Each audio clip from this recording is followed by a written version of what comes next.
വാവ്, എന്നെ ഒരു ലുക്കായെന്ന് നോക്കിയേ. പെയിന്റിംഗ് ഒക്കെ നല്ല രീതിയിൽ കഴിഞ്ഞ സ്ഥിതിക്ക് ഇന്ന് നമുക്ക് ക്യാമ്പർ വാന്റെ വിനൈൽ ഫ്ലോറിംഗ് ചെയ്യാം. അപ്പൊ ഷാരി എല്ലാവർക്കും ഇതൊന്ന് കാണിച്ചു കൊടുത്താലോ, ഏത് കളറാണെന്നും ഏത് ഡിസൈൻ ആണെന്നും ഒക്കെ. അതെ, ഒന്ന് കാണിച്ചു കൊടുക്കും. നോക്ക് എങ്ങനെയുണ്ട്. അടിപൊളിയല്ലേ? ഇത് വന്നു കഴിയുമ്പോൾ ഒരു വുഡൻ ഫ്ലോറിംഗ് ലുക്ക് ആയിരിക്കും നമുക്ക് കിട്ടാൻ പോകുന്നത്. ഈ ഗ്ലൂ വെച്ചിട്ടാണ് നമ്മൾ ഇത് ഫിക്സ് ചെയ്യാൻ പോകുന്നത്. ഇന്ന് നല്ല ചൂടുള്ള ഒരു ദിവസം കൂടിയാണ്. എവമോള് കുറെ നേരം സൈക്കിളൊക്കെ ഓടിച്ചു കഴിഞ്ഞ് ഒരു തണുത്ത സ്മൂത്തി ഒക്കെ കുടിച്ച് ഉറങ്ങാൻ പോയേക്കുവാണ്.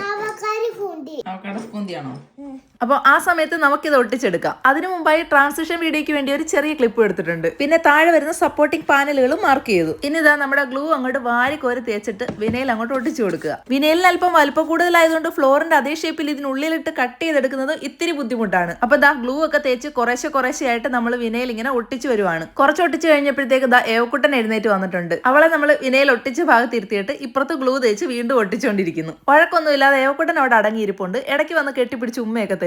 പിന്നെ കട്ട് ചെയ്ത് മാറ്റിയ പീസുകളൊക്കെ പെറുക്കി മാറ്റുന്നുണ്ട്. കൂടെ നല്ല പാട്ടും പാടിത്തരും.